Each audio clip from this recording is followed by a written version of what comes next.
Dengan fosil, kita bisa melihat perkembangan manusia pada masa itu. Seperti yang sudah saya jelaskan tadi, bahwasanya peninggalan dari manusia purba yaitu berupa prasasti Yupa, fosil manusia purba, dan anak panah atau artefak. Prasasti Yupa ini sendiri dikenal di kerajaan Kutai. Berikut merupakan fosil dari manusia purba. Dan yang ketiga adalah artefak, yaitu berbentuk anak panah. Nah, pertanyaannya, apakah kamu pernah mendengar atau prasejarah? Apakah perbedaan antara masa praksara dan prasejarah? Saya jelaskan ya.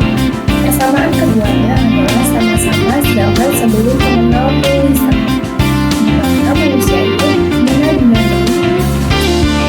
Namun, ada perbedaan antara masa praksara dan masa prasejarah, di mana praksara adalah zaman sebelum ada kehidupan, dan zaman prasejarah itu sendiri sudah ada kehidupan.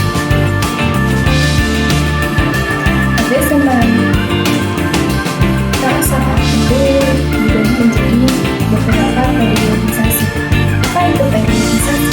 Periodisasi adalah pengelompokan berdasarkan ruang atau waktu.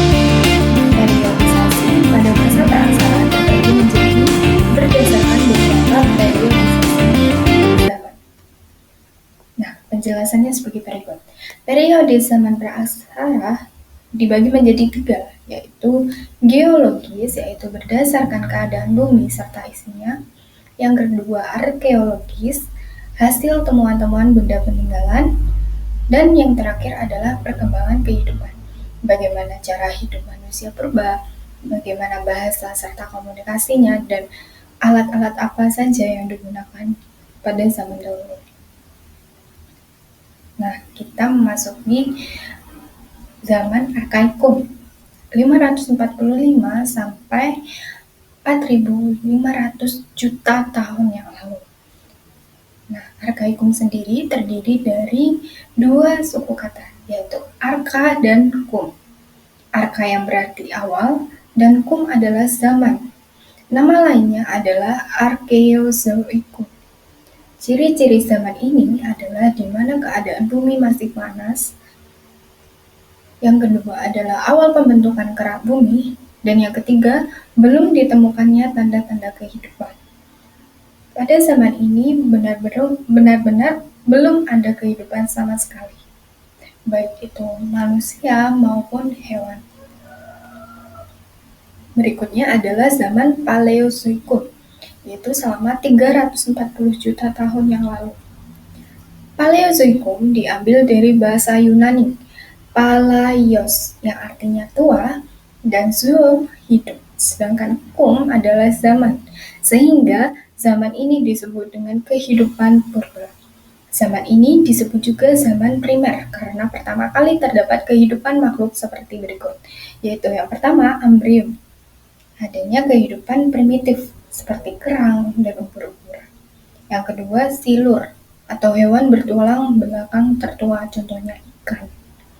Ketiga, Devon, mulai ada hewan amfibi tertua. Yang keempat, Karbon, mulai ada hewan yang merayap sejenis reptil. Dan yang kelima adalah Perm, mulai ada hewan darat, ikan air tawar, dan amfibi. Berikutnya, Mesozoikum, 140 juta tahun. Nama Mesozoikum berasal dari istilah Yunani, Mesozoik, yang berarti kehidupan tengah. Pada zaman ini, kehidupan di bumi semakin berkembang. Makhluk hidup yang ada pada zaman Mesozoikum diantaranya adalah tumbuhan, ikan, amfibi, dan reptil, serta dinosaurus. Pada zaman ini, dinosaurus mulai ada. Nah, dan yang terakhir adalah Neozoikum, 60 juta tahun yang lalu. Neozoikum diambil dari kata dalam bahasa Yunani yaitu kainos, artinya baru, dan zoo artinya kehidupan. Ciri-ciri zaman Neozoikum yaitu munculnya hewan mamalia, Hewan reptil besar telah punah seperti dinosaurus sudah punah, iklim bumi sudah mulai stabil, dan pada zaman ini terbagi menjadi dua zaman, yaitu zaman tersier dan zaman kuarter. Nah, untuk lebih jelasnya, Abad 21. Abad di mana hanya dengan satu sentuhan jari kita bisa mendapatkan segala kemudahan. Begitu mudahnya kehidupan manusia pada masa ini. Namun, bagaimana dengan satu abad yang lalu? Jutaan tahun yang lalu. Bagaimana kehidupan manusia pada masa itu? Kita tidak dapat kembali ke masa lalu. Namun, kehidupan masa lalu meninggalkan jejak berupa hasil budaya dan peninggalan sejarah. Pada video sebelumnya, kita telah membahas pembabakan zaman prasejarah berdasarkan geologi atau umur batuan. Pada video kali ini, kita akan tengok pembabakan zaman prasejarah atau praaksara berdasarkan teori arkeologi atau berdasarkan peninggalan sejarahnya. Thomson, seorang ahli sejarah asal Denmark, membagi zaman prasejarah di Indonesia ke dalam 3 zaman, yaitu zaman batu, zaman perunggu, dan zaman besi. Konsep ini disebut dengan 3H System, yang didasarkan atas penemuan peninggalan-peninggalan masa prasejarah. Sejarawan Indonesia, R. Sukmono, mengadaptasi teori tersebut kemudian membagi zaman prasejarah Indonesia ke dalam 2 zaman, yaitu zaman batu dan zaman logam. Mari kita mulai dengan membahas zaman batu. Zaman batu dibagi ke dalam 4 zaman, yaitu Paleolitikum, Mesolitikum, Neolitikum, dan Megalitikum. Yang pertama yaitu zaman Paleolitikum. Zaman ini disebut dengan zaman batu tua. Pada zaman tersebut, manusia purba masih menggunakan alat-alat batu yang dibuat secara kasar dan sederhana. Zaman ini merupakan zaman di mana manusia purba hidup dengan berburu dan mengumpulkan makanan pada tingkat awal. Pada zaman ini, manusia hidup dalam kelompok kecil sekitar 10-15 orang untuk mencari makanan dengan cara berburu hewan dan mengumpulkan buah dan umbi-umbian. Manusia pada zaman Paleolitikum hidup secara nomaden atau berpindah-pindah, sehingga mereka belum memiliki tempat tinggal yang tetap. Mereka berlindung dari alam dan binatang buas dengan tinggal di dalam gua. Pada masa ini, manusia purba sudah mulai mengenal api. Mereka membuat api dengan cara menggosokkan buah-buah batu satu sama lain. Dari bukti fosil yang ditemukan, manusia pendukung pada masa ini yaitu Pithecanthropus erectus, Meganthropus paleojavanicus, Homo wajakensis, dan Homo soloensis.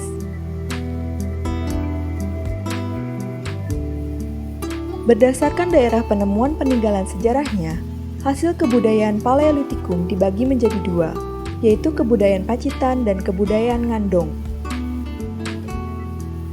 Kebudayaan Pacitan ditemukan oleh seorang ahli paleontolog bernama von Koningswolf pada tahun 1935. Hasil peninggalan kebudayaan yang ditemukan yaitu kapak genggam atau chopper, yang diperkirakan merupakan hasil kebudayaan manusia jenis Meganthropus. Begitu juga dengan kapak perimbas, yang diperkirakan merupakan hasil kebudayaan manusia Pithecanthropus.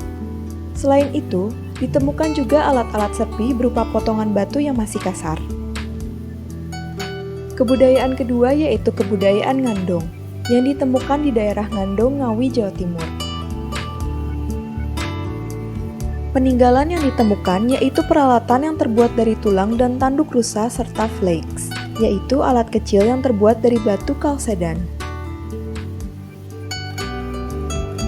Zaman batu berikutnya adalah zaman Mesolitikum atau zaman batu tengah.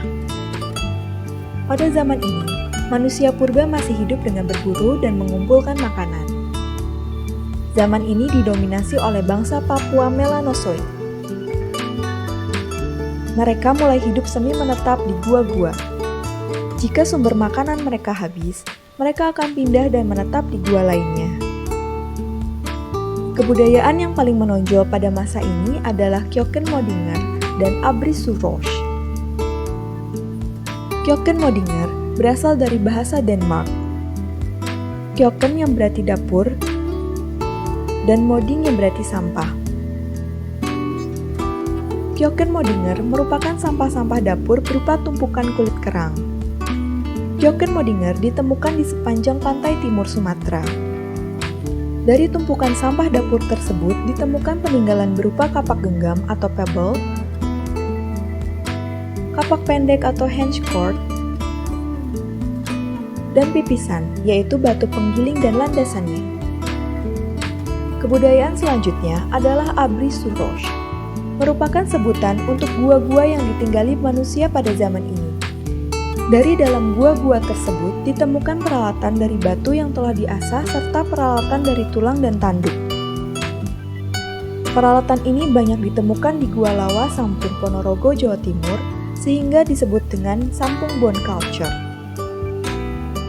Hasil budaya lain yang menonjol pada zaman Mesolitikum yaitu lukisan gua berupa cap tangan yang diyakini sebagai bagian dari ritual agama dan dianggap memiliki kekuatan magis. Lukisan gua tersebut banyak ditemukan di Gua Leang-Leang, Sulawesi Selatan.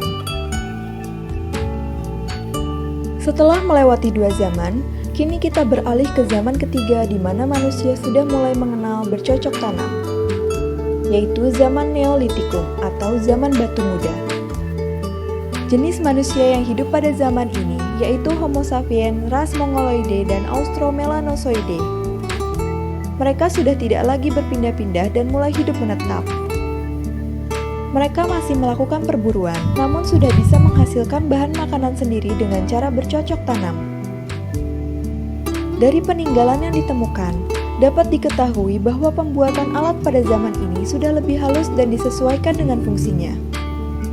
Hasil budaya atau peninggalan yang paling terkenal yaitu kapak lonjong yang ditemukan di Indonesia bagian timur seperti Minahasa dan Papua, serta kapak persegi yang ditemukan di Indonesia bagian barat seperti Sumatera, Jawa, dan Bali.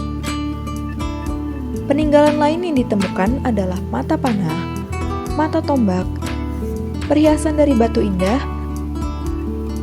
serta tembikar yang banyak ditemukan pecahannya di Sumatera.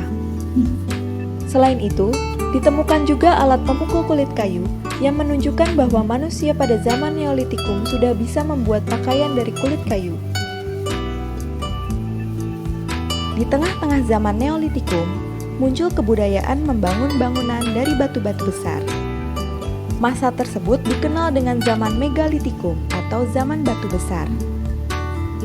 Zaman ini didominasi oleh manusia purba Homo sapiens.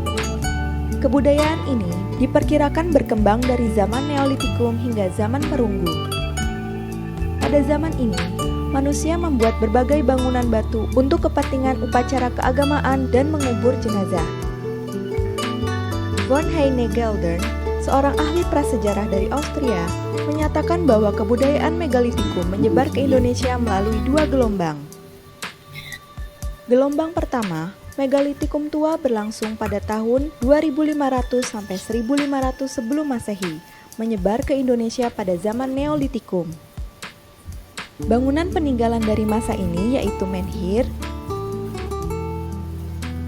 punden berundak, serta arca-arca statis.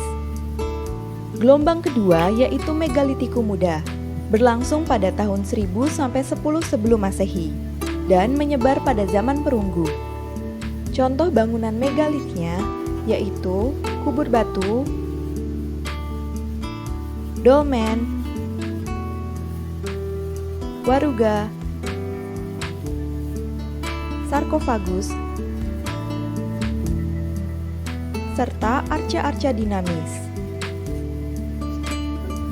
Seiring perkembangan zaman, manusia semakin terampil. Tidak hanya peralatan dari batu, manusia mulai bisa membuat peralatan dari logam. Hal itulah yang menjadi awal dimulainya zaman logam yang disebut juga sebagai zaman perundagian. Pada zaman ini, manusia purba sudah mulai mengenal teknologi dan pertukangan dengan membuat peralatan yang sesuai dengan kebutuhan hidup. Zaman logam sendiri terbagi ke dalam 3 zaman, yaitu zaman tembaga, zaman perunggu, dan zaman besi. Zaman tembaga merupakan masa awal manusia mengenal logam. Indonesia diperkirakan tidak terpengaruh dengan zaman tembaga, karena sampai sekarang belum ada penemuan peninggalan sejarah dari zaman tembaga di Indonesia. Zaman logam yang pertama berlangsung di Indonesia yaitu zaman perunggu. Pada zaman ini, manusia membuat peralatan dengan bahan dasar perunggu. Di Indonesia, ditemukan beberapa peninggalan dari zaman perunggu seperti candrasa yang ditemukan di Bandung, dan kapak corong yang ditemukan di Bali, Sulawesi Selatan, dan Sulawesi Tengah. Kemudian ada nekara, yaitu genderang besar yang berbentuk seperti dandang terbalik. Ada juga moko, sejenis nekara yang ukurannya lebih kecil.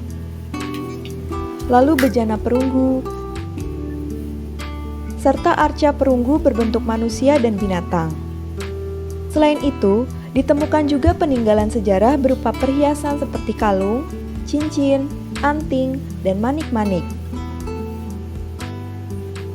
Kemampuan manusia semakin berkembang, hingga dapat membuat peralatan yang lebih sempurna dengan bahan besi, menandakan dimulainya zaman besi.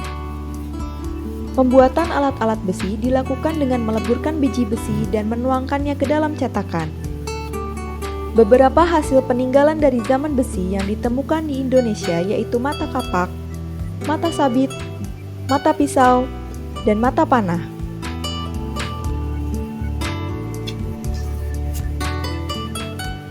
Demikianlah pembagian zaman prasejarah atau praaksara berdasarkan peninggalan sejarahnya. Pada akhirnya, artefak tidaklah hanya menjadi benda mati. Dengan ditemukannya peninggalan sejarah tersebut, kita dapat mengetahui kisah kehidupan lampau. Zaman-zaman yang bahkan sebelum kita dan dunia yang kita kenal sekarang ada.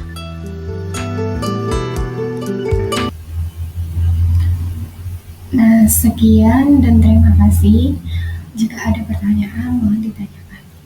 Wassalamualaikum warahmatullahi wabarakatuh.